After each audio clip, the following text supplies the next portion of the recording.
చూస్తున్నారు కదా, 14వ రోజు. 7 రోజులు నరకం అనుభవించాను.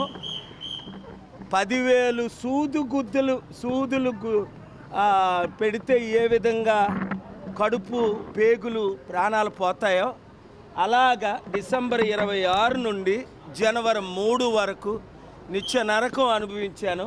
డాక్టర్ పైడి రాంబాబు గారికి, డాక్టర్ శేషి గారికి, డాక్టర్స్ టీమ్ విశాఖపట్నం అందరికీ, నర్సెస్కి నా హృదయపూర్వక వందనాలు. ప్రార్థించిన వారందరికీ నా హృదయపూర్వక వందనాలు.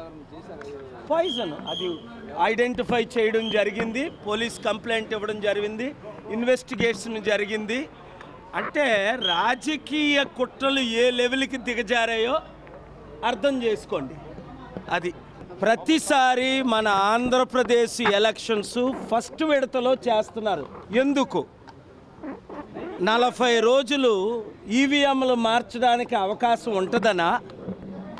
కనుక ఈసారి ఎలక్షను లాస్ట్ విడతలో 5th విడతలో అంటే మేలో చేయడానికి రిక్వెస్ట్ చేయడం జరిగింది. రెండోది, కరోనా 29 రాష్ట్రాల్లో 4 రాష్ట్రాల్లో విజృంభించుతుంది. ముఖ్యంగా ఆంధ్రప్రదేశ్లో, తెలంగాణలో కేసులు ఎక్కువయ్యాయి.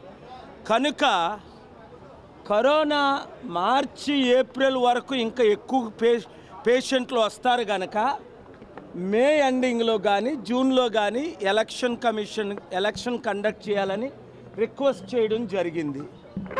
మూడవ విషయం ఏమిటంటే, ఎలక్షన్ అయిన వెంటనే ఓట్లు లెక్కించాలి. ప్రపంచంలో 120 డెమోక్రసీ దేశాల్లో, ప్రజాస్వామ్యం ఉన్న దేశాల్లో ఎలక్షన్ 6 గంటలకైతే 6 గంటలకే లెక్కలు. డబ్బాలు 3 రోజులు దాయడం, 30 రోజులు దాయడం, 40 రోజులు దాయడం, డబ్బాలు కనిపించలేదండం, బలగాలు సరిపోలేదండం, ఇవన్నీ డ్రామాలు వద్దు.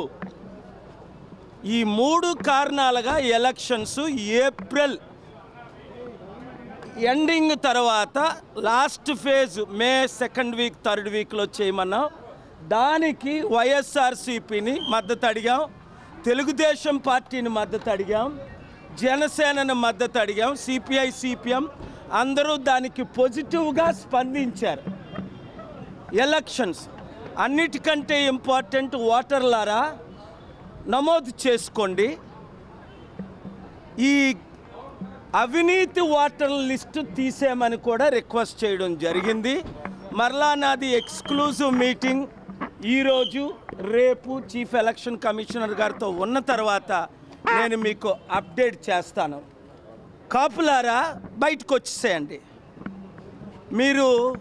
మేము కాపులు అనుకుంటూ ఆ కాపులు చంపినోళ్ళు పార్టీలో చేరొద్దని పవన్ కళ్యాణ్ని నేను పర్సనల్గా రిక్వెస్ట్ చేస్తున్నాను. కలిసిన తర్వాత మళ్ళీ మీతో మాట్లాడతాను. Thank you.